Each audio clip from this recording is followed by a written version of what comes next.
સ્થાનિક સ્વરાજની ચૂંટણીના પડઘમ વચ્ચે હવે ભાજપ અને કોંગ્રેસના જે નેતાઓ છે આ નેતાઓ આમને સામને આવ્યા છે। જે પ્રકારે વાવથરા જિલ્લો અને વાવથરા જિલ્લાના દિયોદરની મકડાલા ગામે કોંગ્રેસની બેઠક મળી હતી અને આજે રાંટીલા જિલ્લા પંચાયત છે, જિલ્લા પંચાયત સીટના જે ઉમેદવાર છે ઉમેદવારે પોલીસ સામે ગંભીર આક્ષેપ કર્યા છે। પોલીસને કહ્યું છે કે હપ્તા તમારે જોઈએ છે, અમારે નહીં, 2 નંબરની જે સંપત્તિ છે સંપત્તિ તમે ભેગી કરો છો। આ પ્રકારનું એક નિવેદન સામે આવ્યું છે અને આ નિવેદનનો એક વિડીયો વાયરલ થયો છે, તેની વિગતે ચર્ચા આ વિડીયોમાં કરવી છે।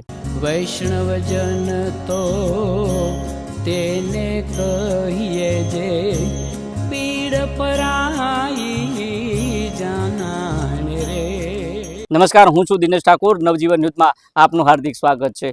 સ્થાનિક સ્વરાજની ચૂંટણી અને આ ચૂંટણીના પડઘમ વચ્ચે હવે ભાજપ અને કોંગ્રેસના જે ઉમેદવારો છે આ ઉમેદવારોના ચહેરા મેદાનમાં આવ્યા છે અને એકબીજાની સામે અનેક પ્રકારના આક્ષેપ કરતાના અનેક અહેવાલો પણ સામે આવ્યા છે। જે પ્રકારે દિયોદર અને દિયોદરનું જે મકડાલા ગામ છે આ મકડાલા ગામમાં કોંગ્રેસની એક બેઠક મળી હતી અને આ બેઠકમાં જે રાંટીલા જે જિલ્લા પંચાયત સીટ છે કોંગ્રેસની અને આજ કોંગ્રેસના જે ઉમેદવારનો એક વિડીયો વાયરલ થયો છે અને આ વિડીયોમાં તેમને કહ્યું છે અને પોલીસ સામે ગંભીર આક્ષેપ કર્યા છે અને આક્ષેપ કરતાની સાથે તેમનો વિડીયો વાયરલ થયો છે અને તેમને જે વિડીયો વાયરલ થયો છે તેમાં કહ્યું છે કે જે પોલીસ છે આ પોલીસને હપ્તા પોલીસ લે છે, લોકો નથી લેતા અને જે 2 નંબરની જે સંપત્તિ છે આ સંપત્તિ પોલીસ ભેગી કરે છે। એટલે જે પ્રકારે જે સ્થાનિક સ્વરાજની ચૂંટણી છે આ ચૂંટણીમાં ક્યાંક જો કોંગ્રેસના ઉમેદવારોને તમે દબાવવાનો પ્રયાસ કરીશું તો આ કોંગ્રેસના જે નેતાઓ છે એ ચૂપ બેસે નહીં। આ પ્રકારનો એક વિડીયો વાયરલ થયો છે। જો સરકારનો હાથો બન્યા તો આ ચૂંટણી પછી તમે જો ને અમે જો તમારે અડ્ડાના હપ્તા લેવા દે, તમારે ટેક્સના હપ્તા લેવા દે, તમારે 2 નંબરની સંપત્તિ બનાવી દે, પછી અમે તમે જો પ્રજાને હેરાન કરવાનું કાર્ય ક્યારે કોઈ દિવસ જો પોલીસ તંત્રએ કર્યું તો એની સામે કોંગ્રેસના આગેવાનો છાતી ઠોકીને એમની સામે લડવા માટે તૈયાર।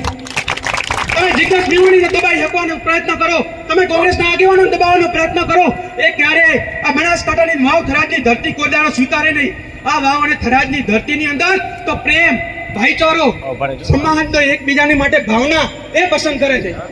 કોઈ ધોણીધર ભગવાન બેઠા છે, કોઈ ગેળાવાળો હનુમાન દાદા બેઠો છે, અંબાજી માં એ આ બનાસકાંઠાની રક્ષા કરે છે। ત્યારે ભાઈચારો, પ્રેમની ભાવના એ આપણા બનાસકાંઠા અને વાવથરાજની જનતાનો છે કે કોઈ દિવસ આપણે હોય કોક દાડો કોકે કોઈ ખોટું કર્યું હોય ને, કોઈ એવો મોટો બનાવ બની જાય ને તો કે એમ કે એના ઘરનું પાણી ના પીવાય। આપણે અહીંયા એવી પ્રજા છે કે ગામની અંદર લગ્નના ઢોલ વાગતા હોય અને બીજા સમાજની અંદર પણ જો કોઈ મેનું દોનું મોટું થઈ ગયું હોય તો ગામના ઢોલ બંધ કરી દેતા કે ઢોલ બંધ કરો, વિવાહ તો ભલે થશે પણ આ મેનું થઈ ગયું છે। એ સંસ્કાર એ આપણી વાવ થરાદની ધરતી અને આપણા પ્રજાની અંદર દરેક સમાજની અંદર છે, એ આપણા ડીએનએ ની અંદર છે, એ બનાસ અને વાવના પાણીની અંદર છે। અને એના માટે કરીને કહું છું કે આ વખતે ભાજપને એવો તમાચો મારો કે અમને 2027 ની અંદર બીક આવી દુએ, બીક આવી દુએ અહીંયા કે પ્રજાના કામ નહીં કરો, જો ખેડૂતોને હેરાન કરશું, પરેશાન કરશું તો વાવ થરાદની પ્રજા એક ટપકું કરવાની નથી। આવી બીક અહીંયા આવી દુએ।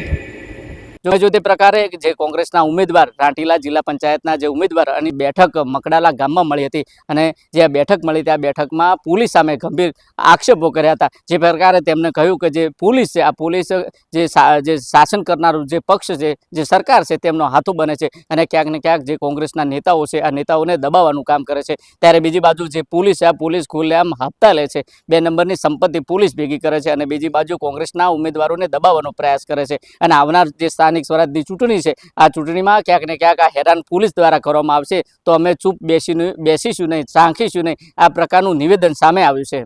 દિનેશ ઠાકોર, નવજીવન ન્યૂઝ, વાવ થરાદ।